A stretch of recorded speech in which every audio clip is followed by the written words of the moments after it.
Je m'en amour. C'est maman. Camille Jousset vient tous les jours se recueillir sur la tombe de son bébé Isis. C'est le seul endroit en fait où je me sens apaisée parce que je sais qu'elle est là. Je peux pas la voir, je peux pas la toucher, mais elle est là. En décembre dernier, sa fille est décédée. Elle avait bu du lait contaminé par une toxine. J'ai pas su la protéger.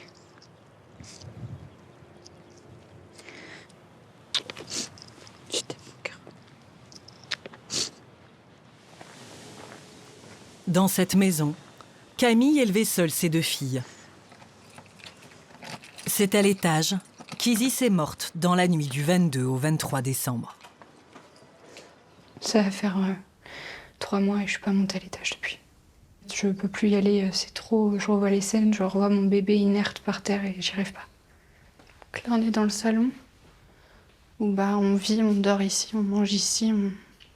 Et puis on est entouré de toutes les photos d'Isis pour qu'elle soit avec nous au quotidien. Isis avait seulement 27 jours. C'est la dernière photo que j'ai prise d'elle. C'était le 22, la veille de son décès. Le soir du drame, Camille est dans le salon avec Olympe, son aîné de 6 ans, et Isis. Vers 18h30, comme à son habitude, elle prépare le biberon de lait Gigos pour sa fille. Elle ouvre alors une nouvelle boîte de lait. Un petit peu après, je dirais une demi-heure, 1 heure après, elle a eu des selles très abondantes, donc des diarrhées. Et Isis, c'était un bébé qui à base était constipé, donc c'est vrai qu'elle a une diarrhée importante. Sur le moment, je me suis dit que c'était bizarre, mais ça m'a pas non plus fait tilt parce que c'était un épisode isolé. Isis va boire un 2e biberon à 22h, puis un 3e à 3h du matin. Je lui donne, elle fait son roux comme un bébé classique. Et puis à 3h15 plus tard, je me suis réveillée en sursaut. Et je l'ai retrouvée cyanosée avec du sang qui sortait de son nez. Donc tout de suite, j'ai un cri d'effroi et je la prends et je la pose au sol, je la déshabille. Je l'ai appelée, elle ne répondait pas, elle ne se réveillait pas. J'ai appelé la police. Ils ont directement fait intervenir les pompiers. Au téléphone, on m'a indiqué de lui faire un massage cardiaque. Donc j'ai fait une réanimation. Je leur dis que je veux pas perdre mon bébé. Mais je sais en fait qu'il est déjà trop tard. Le manque d'oxygène pour un si petit cerveau, c'est pas... Donc je comprends tout de suite, mais je veux pas l'admettre. L'autopsie écarte l'hypothèse d'une mort subite du nourrisson et parle d'un œdème pulmonaire, mais sans en préciser la cause. Isis s'est-elle étouffée ou est-elle morte à cause du lait contaminé? C'est ce que va devoir déterminer la justice. À part la diarrhée, elle n'a pas eu de signes, pas eu d'autres signes. En fait, c'est un bébé qui était en super santé. Elle prenait du poids, elle grandissait bien. Et elle avait vu le médecin le jeudi avant son décès. Et pareil, l'état clinique était parfaitement bon. Donc il n'y a rien qui envisageait un décès aussi brutal en pleine nuit, quoi. Pendant des jours, la mère d'Isis cherche ce qui a pu provoquer le décès de sa fille. Jusqu'au 5 janvier, lorsque le fabricant Nestlé rappelle de nombreux lots de lait infantile Gigos suite à une contamination par la toxine céréulide. Le lait bu par Isis le soir de sa mort est concerné. Une enquête judiciaire est ouverte par le parquet d'Angers. Le 6 mars, des analyses sur le lait révèlent des taux de toxines plus de 2 fois supérieurs au seuil aujourd'hui fixé pour les bébés. J'ai l'impression d'avoir empoisonné ma fille, sans le savoir. Et c'est un sentiment horrible en tant que maman. On m'a arraché mon bébé. Et ça, j'y arrive pas. J'arrive pas à l'accepter. Ce lait, il aurait jamais dû être mis en rayon. Jamais. On ne devrait pas mettre des filles de bébé en danger pour de l'argent Les lots, ils ont été rappelés trop tard.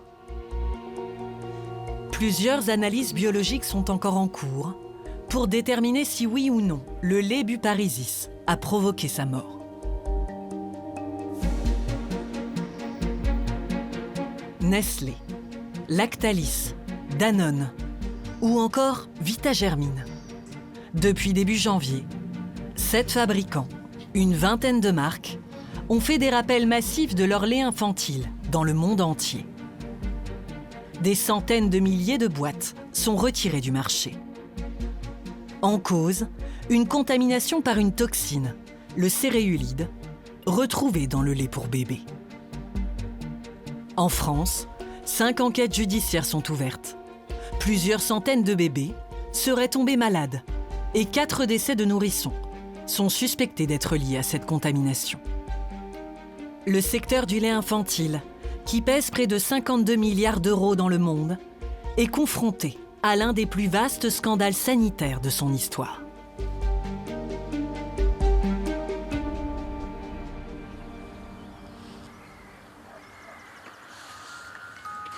Tonton, c'est qui arrive? Oh là là là. Quoi? Tu es jaloux, toi? Ouais? Tu es jaloux, toi? On a Tom et Léo. Ces jumeaux sont les 2 petits derniers de Céline Souillard et Jean-Baptiste Mao. Ils sont aujourd'hui en pleine forme. Mais ces 2 enfants nés prématurés ont été malades pendant 6 mois. Céline en est persuadée. Ils auraient été intoxiqués par le lait infantile Gigose qu'ils prenaient chaque jour.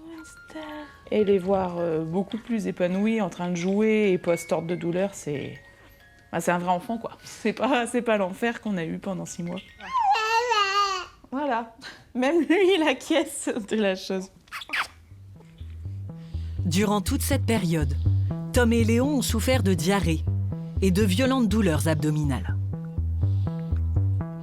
Donc là, c'était les crises fréquentes. On voit qu'ils se tordent de douleur. Pour évaluer leurs symptômes, son médecin lui a demandé de faire ces images. Donc voilà, des hurlements, il est incalmable, que ce soit la tétine, les câlins, les massages sur le ventre, même sous Doliprane. À cette période-là, Tom faisait sa crise, il s'endormait et Léo prenait le relais. Donc en fait, on dormait jamais. On s'en veut énormément parce qu'on n'arrive pas à les soulager. Enfin, c'était du H24 et tout le monde en pâtissait à leur crise, quoi. Les enfants, notre couple, eux, ils souffraient le martyre, on savait pas quoi faire.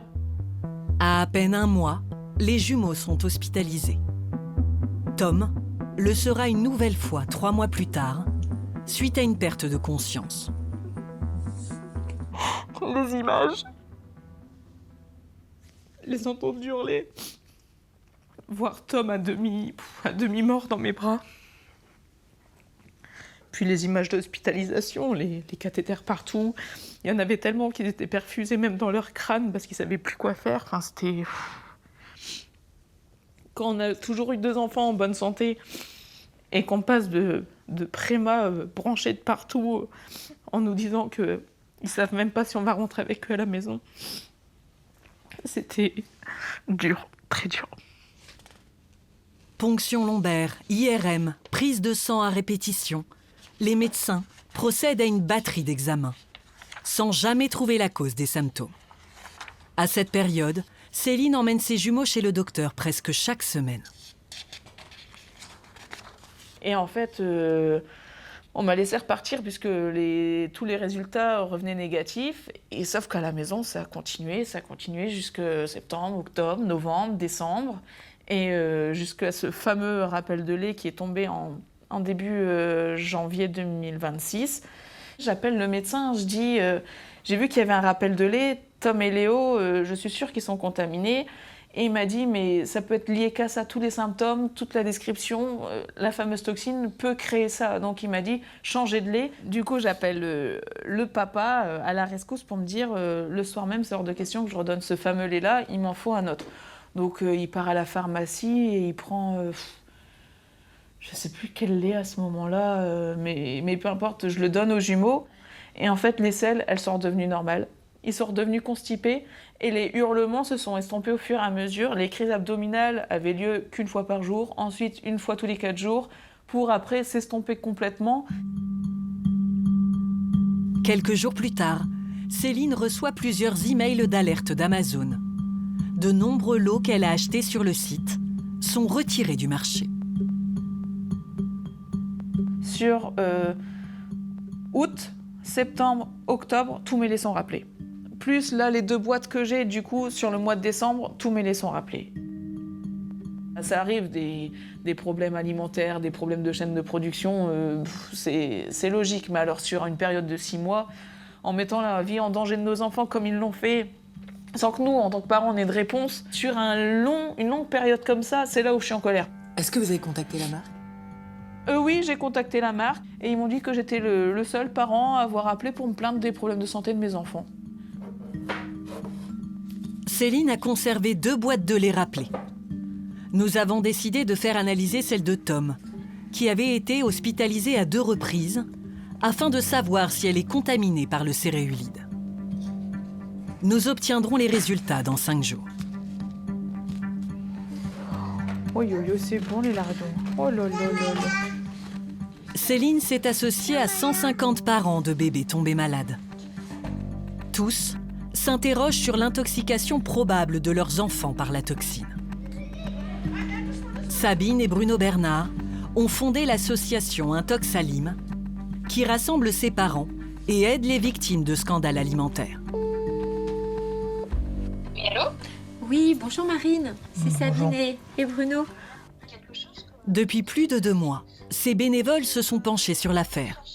Ils ont des parents au téléphone presque tous les jours. Dans les tout premiers temps, moi j'étais même connectée la nuit pour répondre parce que parfois on m'envoyait des messages alors que les parents donnaient les biberons. Et en fait, là, les tout premiers jours, c'était vraiment énorme. Vous m'entendez ou pas ? Oui, je vous entends. Ce jour-là, à chaque coup de téléphone, le scénario se répète. Comment va votre bébé ? Bah ça va beaucoup mieux. Enfin, voilà. En ligne, Camille, maman d'un bébé de 4 mois. Incompréhension totale. Et comment vous vous en êtes aperçu ? Quels étaient les symptômes ? Comment ça a démarré ? En fait, il a commencé à vraiment bouder ses biberons. D'accord. Et on commençait à avoir des diarrhées liquides, il commençait à pleurer. Du coup, le 1er janvier, là, c'était une descente aux enfers. Donc, c'était vraiment des pleurs incessants, il se tordait de douleur, des vomissements, enfin, voilà, c'était vraiment une horreur. Donc, on a été chez SOS médecin qui nous a dit que c'était une gastroentérite. Et au final, 2 jours après, le petit, malgré les traitements, toujours de la diarrhée, toujours des vomissements, etc. On était aux urgences et au final, donc il n'y avait pas de gastroentérite. D'accord. Et ils nous disent, c'est intéressant, disent que du coup, voilà. C'est incroyable. Bah, c'est ça, Les c'est vomissements et les diarrhées que- sont aussi des symptômes caractéristiques de l'intoxication au céréulide. Mon entourage, Et à chaque fois, quand les bébés changent de lait, tout s'arrange. hallucinant, dans les 24 heures qui suivent, bébé pleure plus, bébé fait ses nuits, bébé vomit plus, bébé a plus de diarrhée. Voilà. Magie. Eh oui. Plusieurs témoignages de parents révèlent d'autres symptômes sévères. Oui, bonjour Sandy. C'est Sabine et... Sandy est maman d'une petite fille de 11 mois. Elle a bu du lait râpé durant plusieurs semaines consécutives. Elle a eu une stagnation de la croissance. Je ne comprenais pas. En fait, on s'est beaucoup remis en question. On s'est dit, est-ce que c'est notre faute ? Est-ce qu'on fait quelque chose de mal ? Elle a fini par faire des selles remplies de sang. Là encore, une errance médicale qui dure, jusqu'à un appel de sa pharmacie au mois de janvier. Donc le 21 seulement, vous avez eu connaissance du rappel. C'est ça. On s'est dit, mais c'est quelque chose qu'elle consomme tout le temps. C'est quelque chose qui l'empoisonne. Le lait, ça a toujours été la même marque. Et j'avais gardé les pots de lait vides. Par chance. Eh oui. Et c'est une vingtaine de pots de lait vides que j'avais gardés. Wow. J'en avais 11 qui étaient concernés par le rappel. À ce jour, il n'existe pas d'études qui évaluent les risques sur les nourrissons d'une exposition prolongée à cette toxine. Il y a encore des diarrhées, mais c'est pas aussi horrible qu'avant. D'accord. Est-ce qu'il y aura des séquelles ou pas? Est-ce que tout va bien rentrer dans l'ordre? Toujours les mêmes questions. On a toujours peur de donner à manger. On se dit, mais qu'est-ce qu'on va lui donner dans son assiette? Soutenue par l'association, Sandy et 23 autres familles ont porté plainte. Elle vise les fabricants et aussi l'État, notamment pour mise en danger de la vie d'autrui et blessures involontaires. Mais comment s'explique cette contamination de plusieurs centaines de milliers de boîtes de lait pour bébés à l'échelle planétaire? L'origine de ce scandale se trouve en Chine, à Wuhan, derrière les murs de Cabio Biotech. Life is born from nature and from love. L'entreprise chinoise fabrique de l'ARA pour acide arachidonique, un acide gras ajouté dans la majorité des laits infantiles pour nourrissons. Il est fabriqué dans ce genre de cuve à partir d'un champignon par un procédé de fermentation. La contamination a eu lieu à 7 étapes.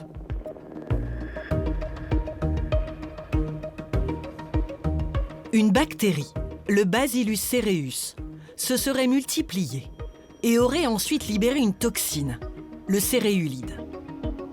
À la différence de la bactérie, cette toxine est extrêmement résistante. Pour la détruire, il faut la soumettre à une température de 130 degrés pendant plus d'1 heure. Cet ARA contaminé a ensuite été vendu aux producteurs de lait infantile.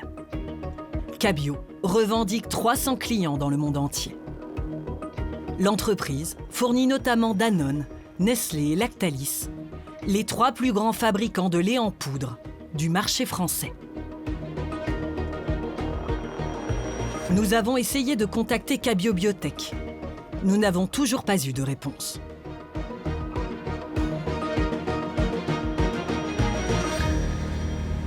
À ce jour, 60 pays sont concernés par les retraits de lait infantile. Un scandale planétaire que dénonce aussi l'ONG Foodwatch.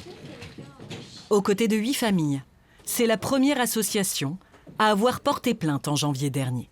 Merci de nous rejoindre. Lise, peux-tu nous faire un point en ce qui concerne la situation aux Pays-Bas? Je suis en contact avec une douzaine de parents.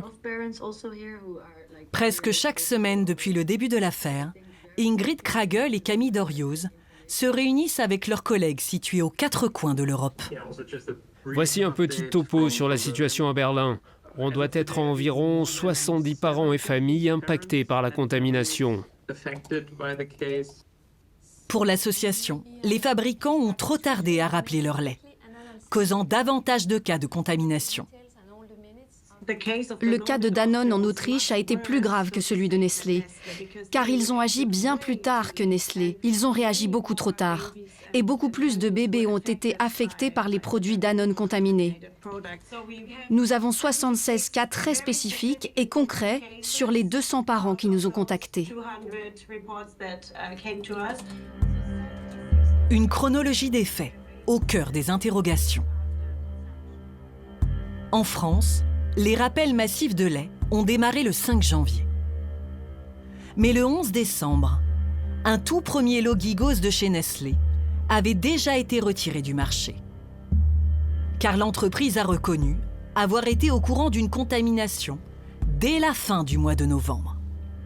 Le fabricant avait détecté la toxine céréulide dans une de ses usines aux Pays-Bas à ce moment-là. En plus d'avoir été tardifs, ces rappels ont été faits au compte-gouttes sur tout le mois de janvier par les industriels. Comme l'illustre le site du gouvernement, Rappel Conso. Moi, je vais vous le dire, c'est clairement incompréhensible pour les parents. C'est-à-dire qu'il y a eu des mises à jour. Il y a des jours où il y a certains lots qui étaient rappelés. Du coup, vous ouvrez la page le lundi. Vous dites, ah, c'est bon, le lait que j'ai n'est pas rappelé. Vous l'ouvrez le mercredi. Il est peut-être rappelé à l'intérieur avec des lots supplémentaires qui ont été rappelés. Ça, c'est pas possible. En termes de niveau d'information, ça voudrait dire que tous les matins, il faut aller rafraîchir la page et vérifier le numéro de lot des boîtes de lait qu'on a dans son placard. Selon Foodwatch, Les alertes de rappel étaient également difficiles à décoder pour les parents. Là, par exemple, vous tombez sur celui-là. Là. Ça, c'est le lait de Lactalis. Vous vous dites, ah bah, du coup, c'est le lait 1-trilacta Pico qui est rappelé. Il faut ouvrir la fiche, il faut ouvrir là, et là, vous vous rendez compte qu'il y a plusieurs photos, et en fait, il y a plusieurs produits qui sont rappelés. C'est totalement incompréhensible pour les parents. Chez Gigos, par exemple, quand il y a les rappels, c'est une seule fiche rappel avec toutes les références derrière. Ça donne l'impression qu'il y a celui-là qui est rappelé, mais en fait, quand on ouvre, on se rend compte, bah, là, il y a 5 références différentes, et on fait encore un petit coup, et là, il y en a 5 autres, en plus de celle-là. Une gestion de crise chaotique qui aboutit parfois à des situations aberrantes.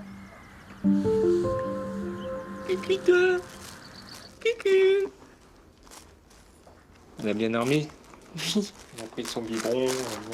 Oui. Ouais. Manon Loriode et Thomas Molinaro ont une petite Lucie de 9 mois. Coucou. Elle a probablement été contaminée 2 fois par 2 laits différents. Dès la naissance, du coup, j'ai utilisé le lait Gigos que j'ai utilisé pendant 2 mois. Au bout de 2 mois, à peu près autour du 20 décembre, ma fille a vomissé en jet du jour au lendemain. Elle a fait 3-4 jours de vomissement en jet. On s'est demandé ce qui se passait. Moi, je voulais emmener ma fille à l'hôpital parce que je trouvais que son comportement n'était pas habituel. Et mon copain m'a dit on va changer de lait pour voir ce qui se passe. Et donc là, on est passé sur Galia, premier âge également. Et là, du jour au lendemain, ça s'est arrêté. À cette date, le couple n'a aucune idée de l'existence des retraits de l'eau. Et pour cause, leurs boîtes Nestlé ne seront rappelées que 2 semaines plus tard. Finalement, c'est sur les réseaux sociaux que Manon apprend la nouvelle. Sur un groupe de mamans, on échange, où ils nous ont dit faites attention parce que le lait Gigos était rappelé. On s'est regardé avec Thomas et on s'est dit c'est peut-être pour ça qu'il a été malade au mois de décembre. Au total, Lucie aura bu 5 boîtes Gigos rappelées par Nestlé. Mais à peine 3 semaines après être passée au lait Galia de chez Danone, elle tombe de nouveau malade. Et en fait, je me suis aperçue qu'elle avait la diarrhée aussi également il y a à peu près 2 semaines. Et 3-4 jours de diarrhée, quoi. Et là aussi, on a vu, il y a 2 jours, qu'il était rappelé. Et il y a une boîte qu'elle a pris qui était contaminée. Ouais. On ne sait plus quoi faire. Qu'est-ce qu'il faut qu'on achète pour que notre bébé ne soit pas malade? On était confiants à prendre ses laits. Ils marquent bien, ils sont fiers de dire 50 ans de recherche. Croyez bien faire en se disant c'est bon, il y a 50 ans de recherche en laboratoire, on est tranquille, c'est du bon lait, ils ont un bon recul. Finalement, non. Inquiets pour leur fille, Manon et Thomas écrivent à la marque. Et là, du coup, j'ai pas eu la réponse que j'attendais. Qu'est-ce qu'on vous répond? Un bon d'achat. On demande une question pour savoir si avec 5 boîtes de lait, ma fille va avoir des conséquences. Et on me répond, jetez les boîtes de lait et on va vous rembourser un bon d'achat. Voilà, c'est normal. Vous jetez les boîtes de lait et puis on vous fait un avoir. Et puis voilà, merci, au revoir. Et ils minimisent la situation. Des parents qui se sentent seuls face aux industriels. Mais dans cette affaire, les autorités de santé ont-elles été à la hauteur? Oui, bonjour Apolline, je suis Sonia Sadon, la journaliste d'Envoyé spécial. Apolline est la mère d'Auguste, 7 mois. Son fils a aussi consommé plusieurs lots rappelés de la marque Gigos. Pendant des semaines, Auguste souffre de diarrhée et de vomissements. Moi, depuis le début, mon questionnement, c'était est-ce que mon bébé est malade à cause de ce lait en poudre? Et donc, mon souhait, dès que j'ai su le rappel des produits, ça a été d'analyser le lait en poudre. Apolline fait une déclaration sur le site Signal Conso du gouvernement. Après plusieurs échanges avec des agences de santé de son département, le Nord, mi-janvier, Apolline est contactée par la direction départementale de la protection des populations des Hauts-de-Seine. Elle lui propose que son lait soit analysé directement par le fabricant. Oui, allô? Oui, bonjour, madame. Oui. Étonnée par cette démarche, Apolline décide d'enregistrer la conversation. En fait, le siège de Nestlé situé dans le 92. Nous, on a demandé en fait gentiment à Nestlé s'ils peuvent faire en fait des analyses. Et heureusement, ils ont accepté. Mais moi, j'ai pas envie que ça soit Nestlé qui le fasse. Enfin, j'aimerais bien que ça soit les autorités. Enfin, mais de toute façon, il n'y a pas un autre moyen. En fait, c'est la décision de notre département. On préfère que Nestlé fasse des analyses. Enfin, moi, j'ai absolument pas confiance, hein, je vous le dis honnêtement. Oui, non, je comprends, mais on attend en fait les résultats, après on verra. Bon, je vous remercie. Et honnêtement, quand j'ai reçu cet appel, j'étais, mais vraiment, excusez-moi du terme, mais sur les fesses. Je me suis dit, mais qu'est-ce que c'est que ça? Et je me suis dit, mais en fait, pourquoi Google veut mes boîtes? Parce que ils n'ont aucun intérêt à faire ces recherches, en fait, dans le sens où ils n'ont aucun intérêt à ce qu'il y ait un problème sur leur boîte. 2 jours plus tard, Apolline reçoit un email de Nestlé qui lui demande de lui envoyer ses boîtes en joignant un bordereau. Je n'ai pas répondu au mail, je n'ai jamais envoyé ces boîtes. Je trouve ça très étrange comme procédure. Nous avons fait des demandes d'interview à Danone, à Nestlé, ainsi qu'à tous les fabricants concernés par la contamination. Aucun n'a accepté. Face à l'ampleur de la crise, fin janvier, le groupe Nestlé a communiqué officiellement sur l'affaire, par la voix de son PDG, Philippe Navratil. La semaine dernière, nous avons annoncé le rappel de quelques lots de lait infantile. Je veux en premier lieu présenter mes excuses sincères pour l'inquiétude et les désagréments que cela a pu occasionner. Jusqu'à aujourd'hui, le groupe affirme que cette contamination n'a eu aucune conséquence grave sur les bébés. Je veux vous rassurer. À cette date, il n'y a aucun cas confirmé de maladie liée aux produits concernés. Nestlé nous affirme aujourd'hui avoir changé de fournisseur d'acide arachidonique. Tout comme le groupe Danone, qui par écrit nous a indiqué avoir mis en œuvre un renforcement de ses tests libératoires et assure que ces produits disponibles en magasin et en ligne sont pleinement conformes aux dernières recommandations des autorités européennes. En nous penchant sur la réglementation en matière de lait infantile, nous avons découvert que le fameux ingrédient contaminé, fabriqué en Chine, l'acide arachidonique, n'est pas un ingrédient obligatoire.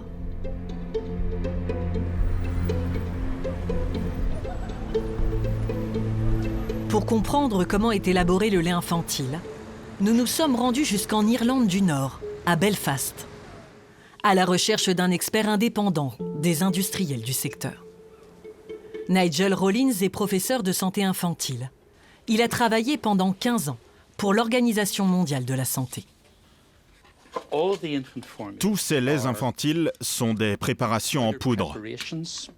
Ils sont synthétiques, fabriqués à partir de différentes matières premières. Du lait de vache, du lait de chèvre. Ils contiennent des ingrédients de synthèse, en réalité des aliments ultra transformés.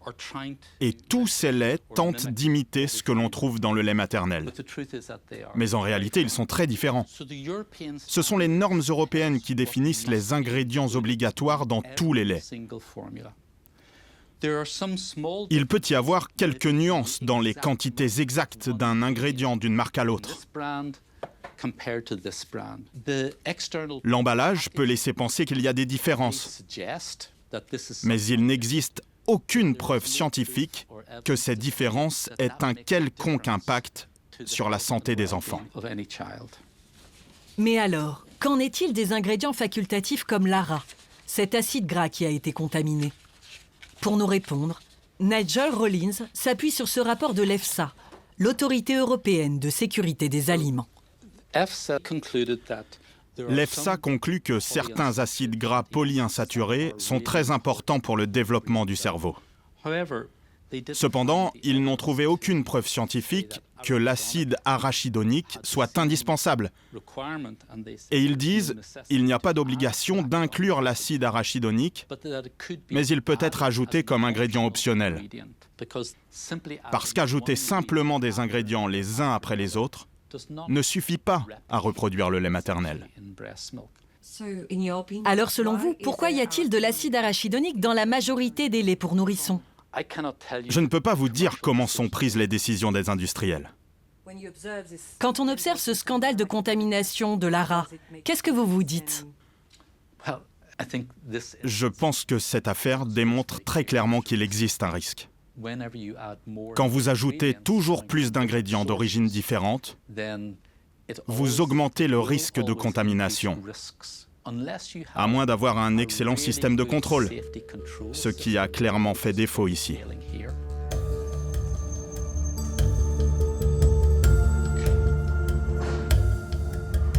La contamination aux céréulides est manifestement passée sous les radars. Ce rapport d'enquête européen, sorti il y a un peu plus d'un mois, révèle que la contamination remonte à octobre 2024, soit plus d'un an avant la détection dans l'usine hollandaise de Nestlé.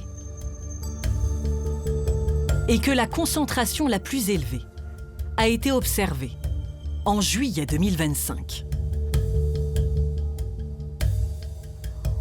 C'est aussi à l'été 2025 que les jumeaux de Céline Souillard, Tom et Léo, ont été hospitalisés suite à des symptômes inexpliqués. Cela ne constitue pas une preuve, mais les résultats d'analyse effectués sur le lait en poudre de Tom révèlent une contamination aux céréulides.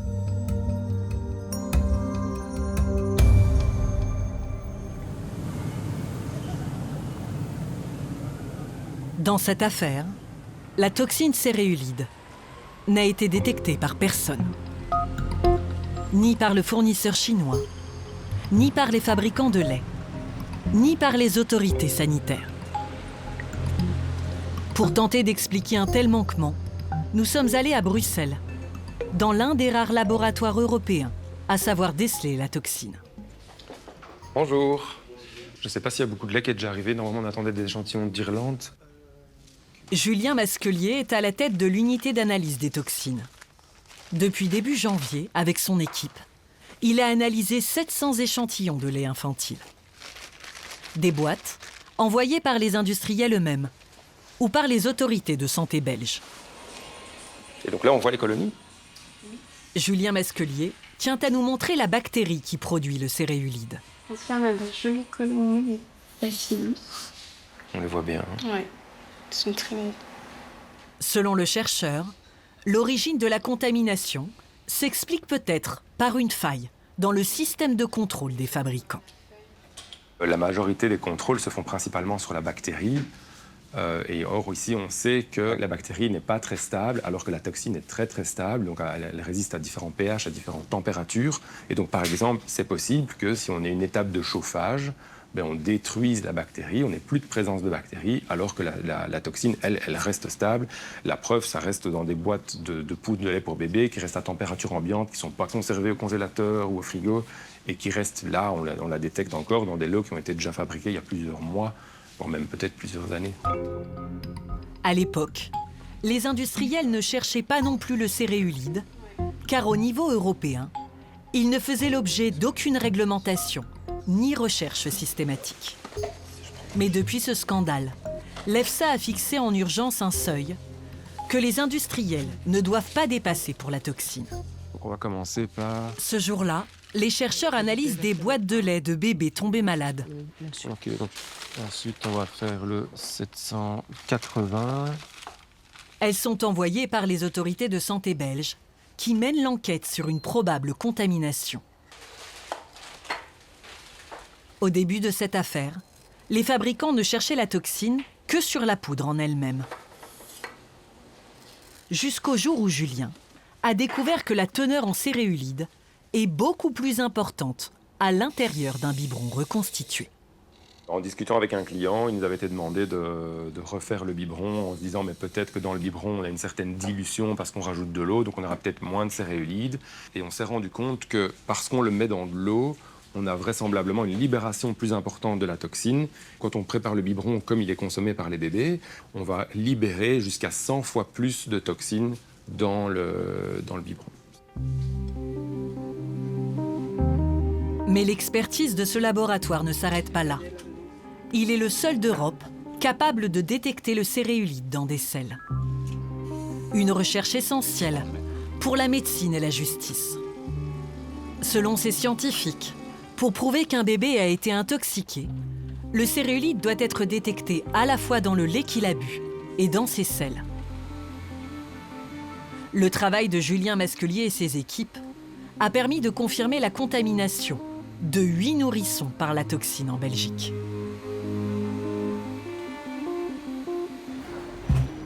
Dans ce domaine, la France est très en retard. Aucun laboratoire de référence sur le céréulide n'existe sur le territoire national. Un véritable problème pour les associations de victimes, comme celle de Sabine et Bruno, qui craignent de ne jamais obtenir justice. Selon leur avocate, maître Nathalie Goutalan, les recherches auraient même été découragées par les instructions du ministère de la Santé données aux médecins. Tout est fait pour qu'on n'obtienne pas de lien de causalité, qu'on n'arrive pas à démontrer que les enfants ont bien été contaminés par la céréulide. L'absence d'investigation, elle pose beaucoup de questions. Et surtout, c'est inédit, en fait. Dans ce type de situation, normalement, on investigue à la fois sur les malades et sur les produits. Là, il y a des investigations qui sont faites, même si elles ne sont pas totalement satisfaisantes à notre sens, mais sur les produits. Par contre, sur les enfants, nous, dans le collectif, on n'a aucune famille qui a réussi à obtenir une analyse de sel. C'est juste hallucinant. Et on ne propose aucune solution et on ne nous explique pas. Il y a quelques semaines, de la toxine céréulide a été retrouvée dans les selles d'un bébé de Montpellier, grâce à des analyses faites par le laboratoire belge. Mais pour le ministère de la Santé, cela ne permet toujours pas de conclure à un lien de cause à effet. Nous aurions aimé leur poser des questions plus poussées. Nous n'avons eu aucune réponse. Olympe, tu veux manger quoi? Des patates au tomate avec un cordon bleu. D'accord. Mon repas préféré, quoi. Tu fais parler? Après la perte d'Isis, c'est grâce à Olympe, sa fille de 6 ans, que Camille arrive à tenir au quotidien. Fin février, Camille a porté plainte pour suivre l'enquête au plus près. Alors Simba dit, Olympe, mange tes pâtes. Moi, je veux savoir ce qui est arrivé à mon bébé. Je veux savoir pourquoi ça lui est arrivé. En tout cas, j'ai promis à Isis sur sa tombe de tout faire, tout ce qui est en mon pouvoir pour connaître la vérité. Et s'il y a une vérité, la défendre. 3 mois après la mort d'Isis, Camille n'a toujours pas la preuve qu'elle a été contaminée par le céréulide. Si vous voulez voir l'intégralité de notre émission, n'hésitez pas, cliquez ici pour notre dernière vidéo, c'est là. Et puis si vous aimez vraiment Envoyé spécial, vous pouvez vous abonner, c'est juste ici. Pour plus de contenu encore, allez sur nos réseaux sociaux, X, Instagram ou TikTok. On vous attend.